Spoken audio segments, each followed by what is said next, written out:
Oi, oi, oi, parou tudo aqui, a internet realmente deu um pico, caiu, desligou, mas voltamos. Estávamos falando com a Alessandra também foi missionária na África, vamos aguardar ela entrar aqui para chamá-la de novo. Ela estava contando, ela ficou alguns dias no refeitório falando, né, da alimentação que é feita e aparece mais pessoas para comer do que a alimentação que tem, e aí eles vão colocando mais água no feijão, vão aumentando, vão multiplicando para poder dar alimento para todas essas pessoas. E como ela era novata na área, tinha pessoas que estavam pela segunda vez na fila para tentar comer de novo. Vou te chamar, meu amor. Aqui os meninos compraram 2 bois inteiros e fizeram um churrasco para a comunidade na nossa última noite, ou na nossa penúltima noite lá, né, Alessandra? Foi lá um pouquinho, deixando as pessoas entrarem. Enquanto isso, acho que enquanto travou e as pessoas não escutaram direito, eu estava falando que você trabalha com constelação sistêmica e muitas pessoas me perguntam de alguém para indicar na constelação, né? E eu digo, olha, eu até fiz algumas constelações familiares, mas nesse momento eu não consigo encontrar alguém para te indicar. Hoje eu consigo indicar você, tá? Para as pessoas que me perguntam. Depois eu gostaria que você falasse um pouquinho do teu trabalho, se você trabalha no individual ou só com cursos, tá? Eu sempre tenho uma ou outra pessoa me perguntando se eu tenho alguém para indicar. Joia, Cris, obrigada. Eu trabalho individualmente. Eu ainda não desenvolvi um trabalho em grupo. Por enquanto, eu trabalho individualmente com as pessoas. Online, presencial. Exatamente. Aqui para Ribeirão Preto, onde eu estou, no estado de São Paulo e região, eu trabalho presencialmente, para aqueles que optam por ser presencial, e trabalho também online. Faço o movimento de constelação, ou seja, a pessoa traz para mim ali aquele conflito que ela está vivendo, traz para mim ali aquele padrão, aquilo que ela gostaria de trazer este olhar. Nós buscamos a raiz disso, do porquê acontece, de quais são, muitas vezes, os movimentos que estão ali ocultos, porque a constelação familiar, ela mostra, às vezes as pessoas chegam e falam assim, não, um exemplo, quando a gente fala de padrões familiares, né, nós falamos de famílias, óbvio, e ali, às vezes as pessoas têm uma consciência.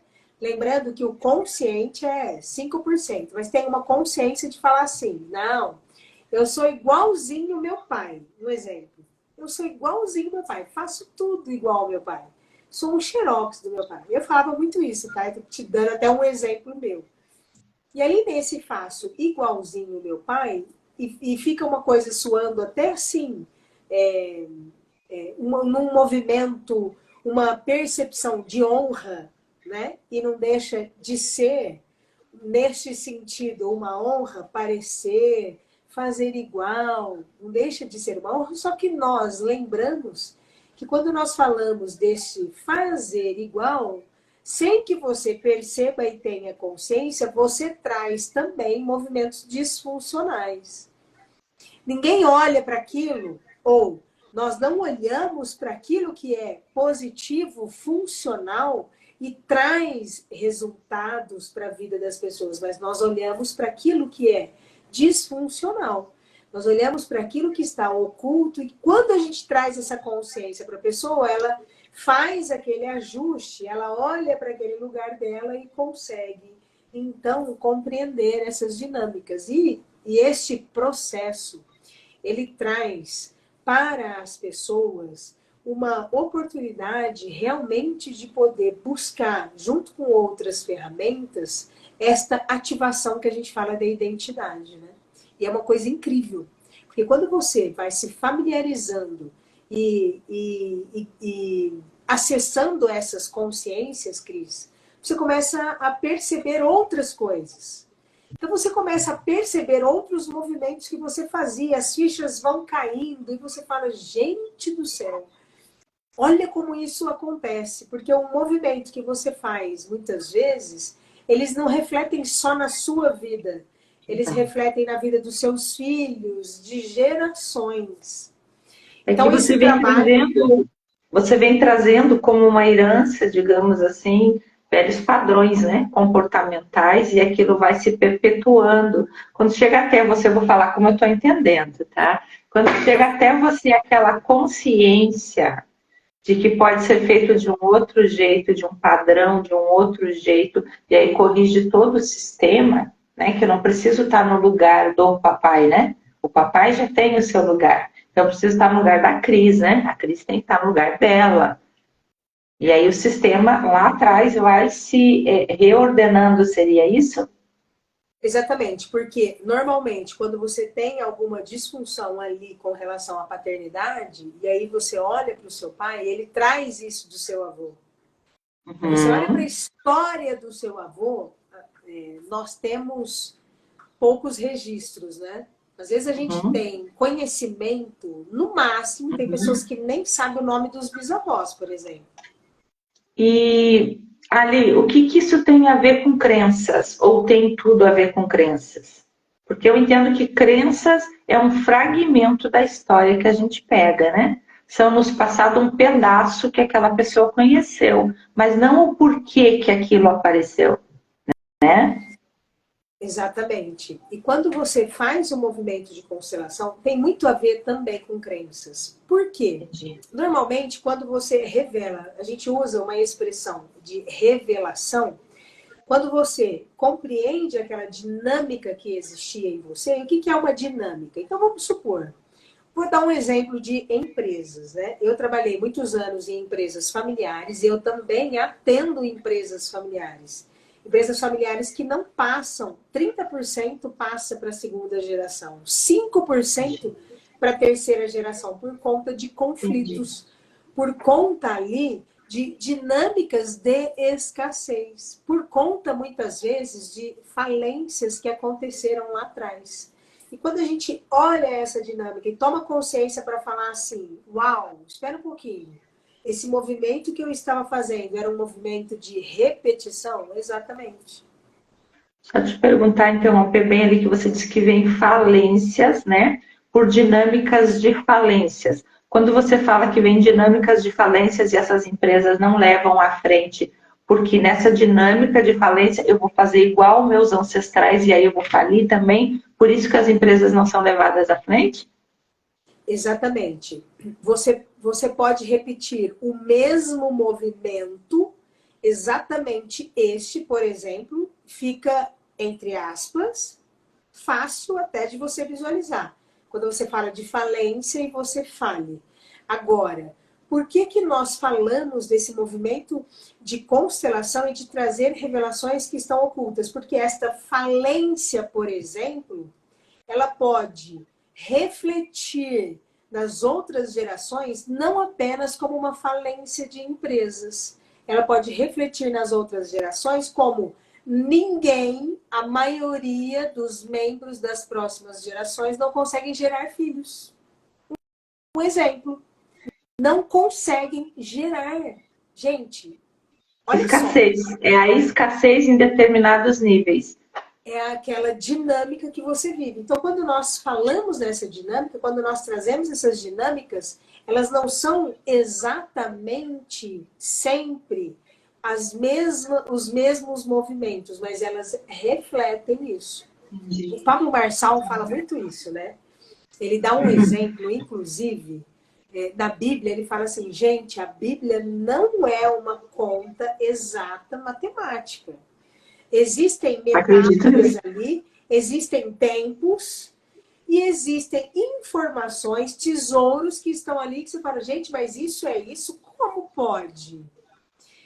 E o movimento das dinâmicas familiares é a mesma coisa. Você não encontra exatamente o mesmo movimento se repetindo, mas você consegue encontrar a raiz deles. Entendi, entendi. É como se você fosse contar uma história lá no futuro e você consegue linkar as situações que aconteceram, o mesmo resultado no final de formas diferentes, né? você consegue entender o que é que está fazendo com que ela tenha aquele sintoma, aquele resultado. Você chega aqui nessa raiz. E quando a gente chega, né? Pode falar. Vou te fazer uma pergunta muito forte, que a gente saiu lá da África para esse assunto e tenho certeza que não foi por acaso, né? Nós caímos na live no meio de tudo isso e nós vemos para esse, né? O movimento dessa live, né? Nos trouxe para isso aqui, não foi? Houve um movimento sistêmico aqui, concorda comigo?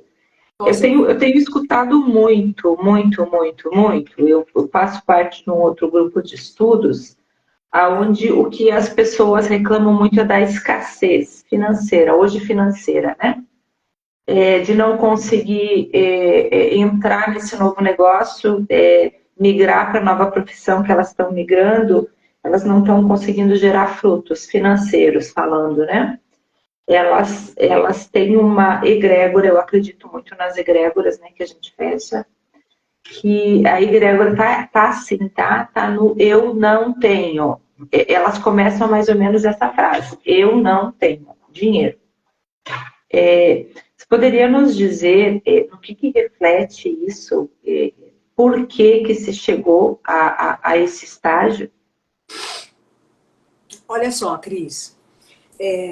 Inclusive, só para trazer um conhecimento aqui para as pessoas, quem compilou várias técnicas, quem ficou observando os movimentos e as dinâmicas familiares e constituiu esse movimento chamado constelação familiar foi Bert Hellinger, que era um missionário, que foi padre e que fez um trabalho missionário na África.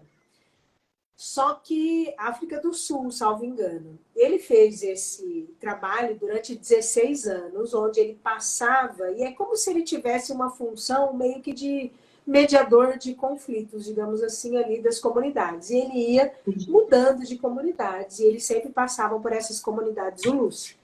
E ele que observou essas dinâmicas. Ele falou assim, gente, mas olha só o que acontece aqui com esses filhos, eu estou percebendo essa história dos avós.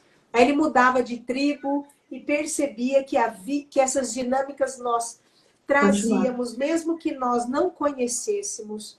E ali, quando ele ia lá para a Alemanha passar as férias, ele viu que acontecia a mesma coisa com as famílias alemãs, quando ele ia estudar nos Estados Unidos, enfim. Então, esse movimento, ele é um movimento que todos nós trazemos, essas dinâmicas, e só muda mesmo o nome, o ambiente daquilo que acontece, da família e os sobrenomes. Nesta época, no início, Bert Hellinger, ele começou a linkar as coisas. Então, assim, lá no começo das constelações, ele falou assim, nossa, quando tem escassez, vamos lá, quando tem escassez, nós precisamos olhar para a mãe. Nossa, quando tem falta de energia para a vida, a gente precisa olhar para o pai. Quando tem uma doença relacionada a dores específicas em tal região, nós olhamos para os avós. Quando é tornozelo, um exemplo, existia um rol taxativo, né? Como nós diríamos. Isso é isso, isso é aquilo. Com o passar do tempo, do movimento, do desenvolvimento, ele falou, olha, gente, não. O negócio é o seguinte, lembra do exemplo que eu trouxe para você? Então, eu tenho uma empresa, essa minha empresa eu abro, a empresa não vai, dali a pouco tem problema, e o contador que eu contratei, ele não declara certo, houve algum problema, caí na malha fina e tive que fechar a empresa. Qual é a saída, doutor? Fecha a empresa e abre outra. Aí abre outra. Na minha família tem casos de falência, e quando a gente olha aquela dinâmica, isso aparece. Agora, em outros casos, essa mesma dinâmica de falência, ela reflete naqueles membros que não conseguem gerar filhos da mesma forma. Gestações que são interrompidas, que não vão até o final, como se fosse, entre aspas, uma falência. O que eu quero trazer com isso? Não existe um rol taxativo que eu possa trazer. A escassez, o movimento é esse. Por isso que os sistemas familiares são únicos, eles se conectam. Por isso que dentro de uma família, por exemplo, da minha família, nós temos 3 irmãos. Cada um tem acontecimentos na sua vida. Embora nós tenhamos o nosso sistema familiar, aquela base de dinâmicas, mas nós nos conectamos com outros sistemas, com outros ambientes e outras coisas vão acontecendo. Nós nos conectamos, muitas vezes, dentro desses ambientes, com oportunidades de repetirmos até situações de membros familiares diferentes. Como assim, Alessandra? Vamos supor. Você tem um irmão que é, um exemplo, advogado, e você tem um irmão que é engenheiro. E ali você pode vir num movimento de dinâmica, de buscar justiça a todo custo do seu sistema familiar, se você for um advogado, por exemplo, ou você pode trazer, no caso daquele que é o engenheiro, você pode trazer outras dinâmicas. Dinâmicas, inclusive, até de mais prosperidade. Lembra que a prosperidade é natural e ela é também individual? Isso também acontece. Então, no movimento de escassez, no movimento de não conseguir gerar isso, nós investigamos onde é que esse ponto começou, se sempre aconteceu, se foi a partir de um evento, existem eventos que mudam. Sabe aquelas coisas assim? Nossa, eu falei, inclusive eu profetizei isso, né? Eu falei assim, depois de Camizungo, é um novo a partir de. Então, existem eventos, e estes eventos, eles têm papéis na nossa vida, que podem ser realmente pontos de inflexão para subida, para estagnação ou para cair. Então, depende muito do que aconteceu. Então, esses movimentos, eles devem ser vistos, sim, mas individualmente e analisando quais foram as circunstâncias que tudo aconteceu. Interessante, muito interessante. Eu acho que isso que você falou que é muito pontual, né? Então seria cada um investigar o seu sistema, né? Exatamente. Para saber o que está acontecendo. Me chamou muito a atenção, né?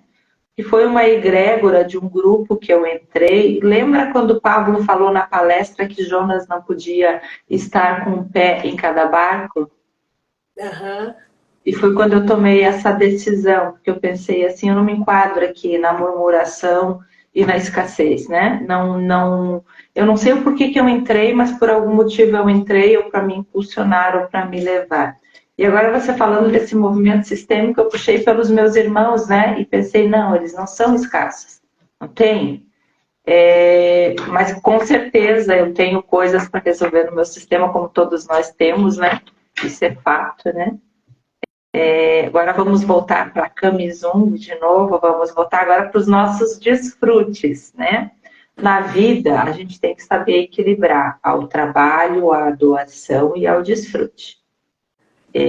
Se nós não desfrutarmos de momentos de lazer, de felicidade, nós não temos mais energias para ir fazer o mesmo movimento, o ciclo, né?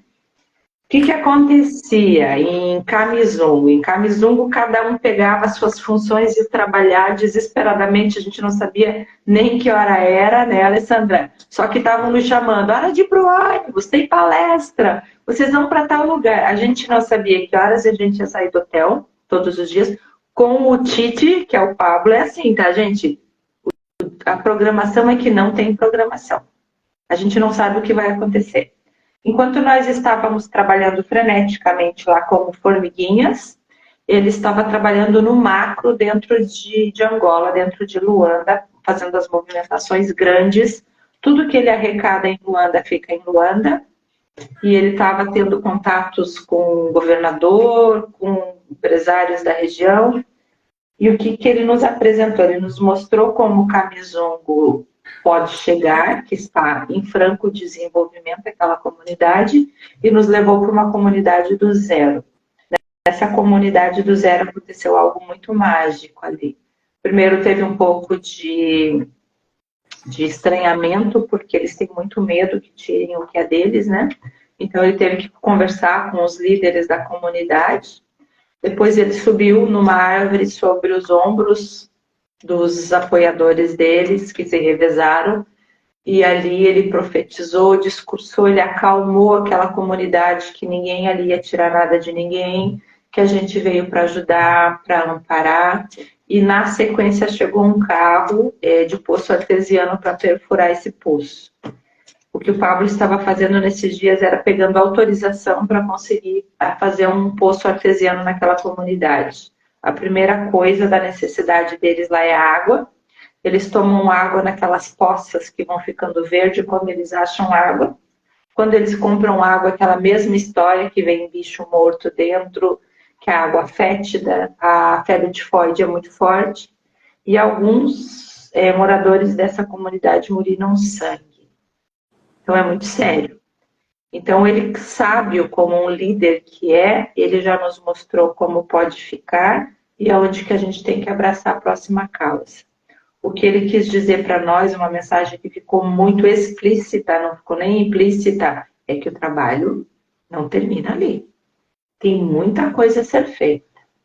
Então, enquanto a gente trabalhava e vendo como fazer aquela comunidade ficar sustentável para si, eles empreendendo, eles trabalhando, eles fazendo, eles gerando recursos, eles tendo moradias, eles mudando a mentalidade deles para ser prósperos, podendo sonhar quando a gente chegar lá, é o sonho de que aquilo pode acontecer de uma forma diferente, mas que vai depender sim da mentalidade deles, do esforço deles, que nada vem de graça, que a gente precisa plantar e colher. Trabalhávamos, de repente chamava, a gente colocava a mochilinha, a gente já trabalhava com a mochilinha nas costas. A gente corria, todo mundo para o ônibus, chama um e grita outro, pense vocês, juntar 100 pessoas, né? Para entrar. Aí nós íamos do jeito que nós estávamos ali, sujos, feridos, como eu costumo brincar. Nós íamos para uma palestra de Pablo Marçal, de presente, ele nos dava generosamente de presente, e ele não nos dava só generosamente de presente, ele deixava a primeira, a segunda e a terceira fila VIP para nós. Chegávamos por último, atrasados, né? E lá nós assistíamos os ensinamentos dele. E nós saíamos antes das palestras, porque nós tínhamos que ir para o hotel, que nos aguardavam até 22, 22h30, 23 para nos dar o jantar. Lá no hotel a gente chegava esfomeado, né, Ali? Ali era a hora que a gente comia de verdade. A gente chegava esfomeado pelo trabalho e por tudo. Ia jantar sem tomar banho para depois tomar banho e dormir. E antes da gente sair da palestra, então o povo que ia todo, o meu sonho assim, é que um dia eu ia numa palestra do Pablo Marçal, montada, né? Toda bonita, toda poderosa. Fui até de boné na cabeça para esconder o suor do cabelo todo molhado, porque lá faz 40 graus fácil, gente. E aí, quando a gente estava saindo da palestra, que aquele povo não entendia nada, chegava aqueles... a gente parecia, literalmente, né, Ali, aqueles trabalhadores que sobem em cima de caminhão, né? Que antigamente eram chamados boia fria, né? A gente parecia esse povo quando a gente chegava na palestra, não é verdade? Exatamente. E aí nós saíamos sempre antes por causa de locomoção, né? E todo mundo entrar no ônibus. E aí ele ainda pedia para as pessoas, diziam né, que era a caravana que estava ali, que eram os empresários, e pedia ainda uma salva de palma para a gente. E o que a gente sentia nisso? A gente sentia uma honra de estar fazendo parte disso tudo. Ele sabe como ninguém te ensinar a plantar, a colher e a desfrutar. E aí, quando a gente saía assim, super cansada e ia para uma palestra dessa, a gente chega no hotel e não consegue dormir, porque a gente está tão energizado, né? A gente está com a energia tão alta que a gente quer fazer cada vez mais. Então, essa máxima de que é dando que se recebe, é dando que se recebe. A gente entrega, é uma lei do universo. Primeiro nós entregamos, depois nós recebemos. O universo expande e retrai o tempo todo. E não existe colheita sem plantio. Ali, vou deixar você para as nossas considerações finais. E te dizer assim, foi uma honra, um prazer, que seja a primeira de muitas. Vem para cá, quando vem para cá eu tenho o prazer de receber, de levar para conhecer minha cidade. Quem vem me visitar sabe. Nós estamos tentando fazer um movimento, a Samantha está voltando, a Samantha ficou um tempo em Portugal, que foi a minha parceira de aposentos, como eu costumo brincar. E a gente vai fazer um movimento aqui em Florianópolis de fazer uma palestra, tá? Em prol de Camisungo, tá? Para juntar recursos para Camisungo. Estamos convidando algumas pessoas, tá? Mais perto nós vamos também. Tá? Olha, eu estarei em Florianópolis de 16 a 22 de janeiro. Ok? Vamos ver se nós conseguimos conciliar as datas, tá? Deus ajude que sim. Show, sensacional. E assim, aproveitando então, como considerações finais aqui, além de te agradecer pelo convite, quando você trouxe tudo isso, né, contando ali da palestra, como nós chegávamos e tal, e que muitas vezes não havia ali uma programação que fosse engessada, e quando a gente fala em transbordo, quando a gente fala em movimento de vida, quando a gente fala, inclusive, de vivermos neste fluxo, vivermos neste propósito, ele funciona exatamente desta maneira. Ele é uma dança. É como se a vida tivesse uma dança. E a gente, o Pablo pegou esse código, né? E ele passa isso para nós. Então, quanto mais nós conseguimos nos conectar com esse movimento, mais nós conseguimos transbordar e mais nós conseguimos alcançar cada vez mais esta paz e essa compensação que todos nós buscamos tanto. Então, eu deixo aqui este olhar para o transbordo de todas as formas. Muito obrigada, querida, mais uma vez pelo convite, viu, Cris? Com certeza faremos mais. Obrigada, eu acho que parou tudo aqui, travou tudo. Assim mesmo, eu experimentei esse andar no flow em 2015, onde nenhum dos meus dias eram iguais, e eu era totalmente engessada, né? Imagina, vim de sistema financeiro, depois eu administrava uma clínica, então tinha que as coisas serem assim. E quando eu aprendi isso, eu gostei. Eu achei interessante, porque tudo é novidade, né? Tudo é bom, tudo vem como um presente agora. E agora, o que vai acontecer? Exatamente. Mas há de se ter entrega para isso, né? Para ter cuidado para não voltar para os padrões antes pré-estabelecidos. Exatamente. Meus amores, Ali, querida, foi uma honra. Com certeza vamos repetir, tá? Porque é muito bom. Tem mais pessoas querendo fazer esse movimento. A Paula, da Itapeva, também. Hoje é a formatura do filho dela. Ela não pôde estar aqui. Com certeza vamos repetir mais. Vamos falar muito de Camisungo ainda, tá, gente? Eu vou continuar pedindo dinheirinho para vocês, porque a gente precisa. Tá? Porque é uma causa muito nobre. Cris, mas por que África? Só vou falar duas palavrinhas para vocês e vocês vão estudar, tá? Eu não vou dar mastigadinho, não. A palavra chama-se reparação histórica, tá? E nascimento da humanidade. Depois disso a gente conversa, tá bom? Exatamente. Beijo! Obrigada,